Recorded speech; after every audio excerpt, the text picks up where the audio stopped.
Henry is approaching the end of the millennium along with everyone else, but right now he's not thinking about that. He's playing for England. The crowd are going crazy! Henry is counting 13, 14, 15 when the ball doesn't return. Henry has this inexplicable link between football and love. He knows it's bad, but when Karen is explaining something that Henry has or has not done in his thoughtlessness, while Henry is determined to listen, he cannot stop himself drifting off to Wembley or the San Siro. And Karen has stopped talking. So now this ball has disappeared, and Henry thinks somebody is telling him to pay attention. He gets angry. He thinks divine intervention should be for miracles. At work, he talks to old George about what's happened. George says, "You know, I once prayed to God that he would let my wife-to-be sleep with me. And that very night she did." Henry says, "Wow, you must be very religious." George says, "No, I kind of forgot about it." George's wife does not appear in this story. George says, "You know, it'll probably turn up somewhere by accident. That's what it's like." At home, Henry wonders about the link between the disappearing ball of plastic and his other balls. Henry has been reading how the world is going to end in a variety of ways. He hits them all with Karen's therapy hammer. The ball could be tied up with this impending doom. He watches the news at 6, hoping for a clue. The newsreader says that a tribe in a jungle somewhere expect the world to end on Sunday. The presenter chuckles and says, "I must ring my mother." Karen has just worked a whole day at the pub. She tells Henry that she wishes she could turn into an animal sometimes, a lion, and just reach a big paw over the bar and take somebody's head off. Henry suggests that if he could stop time whenever he wanted, he could be rich and beat up all sorts of people. Karen has heard this before. She recounts her day as Henry turns past Franco Baresi and into the area. Karen hasn't told Henry that sometimes she feels like taking his head off. She doesn't need a lion's paw because she only has to walk to the kitchen. She too is dreaming of better times. She's remembering each day instead of living it. And Henry says, "You know, the weirdest thing happened this morning." Karen says, "That's nice, Henry." He gets up out of his seat and he's explaining to Karen helpfully. I was just here with the ball," Karen says, "in the living room." Henry says, "Being very careful, and I was just exercising, and I hit it above my head, and it never came down." Karen says, "What is it with you?" And Henry doesn't understand the question, so he says, "I don't know. I think it was confiscated by God." Karen starts laughing and becomes a bit unglued. Henry is angry at whoever took his ball away, and the fact that there is no tangible explanation, no message from God or anybody, makes him terribly depressed. On Saturday he says to George, "You were absolutely right.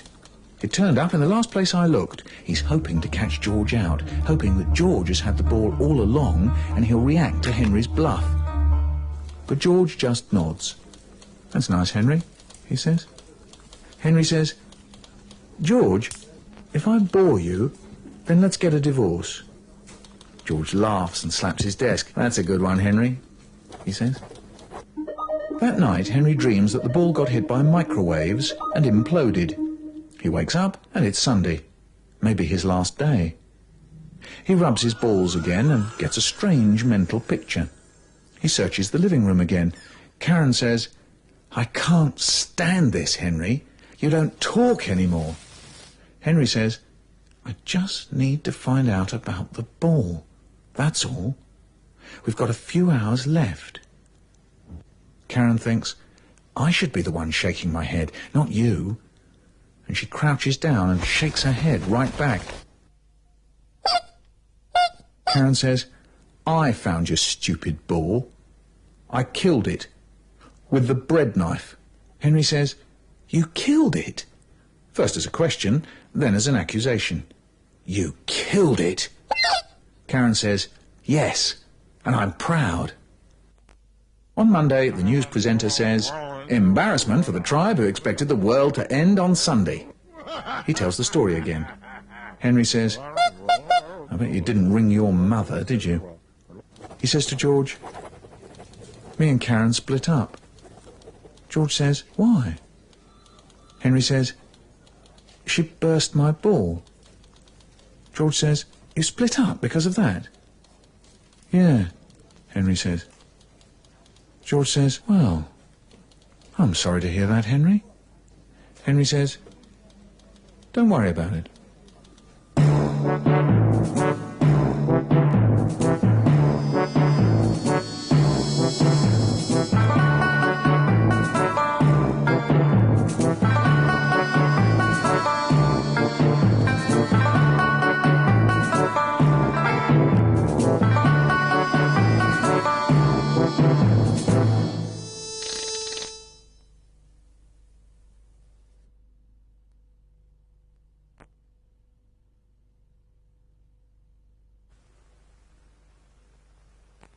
The Bee Gees, More Than a Woman. It's heart to heart between 2 and 3. Just heard about Adrian's weight problem. Let's hear now from Suzanne in Doncaster. Hi. Hi, Suzanne. Well, I've just split up with my boyfriend. Uh-huh.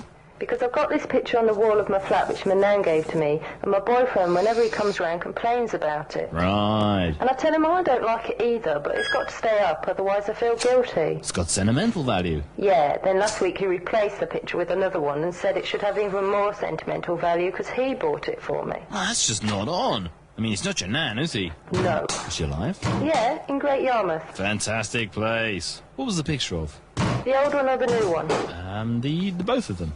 Oh, well, the old one is some dogs in the country, and the new one is of Nigel Mansell. Tell me, Suzanne, what's his name, your boyfriend?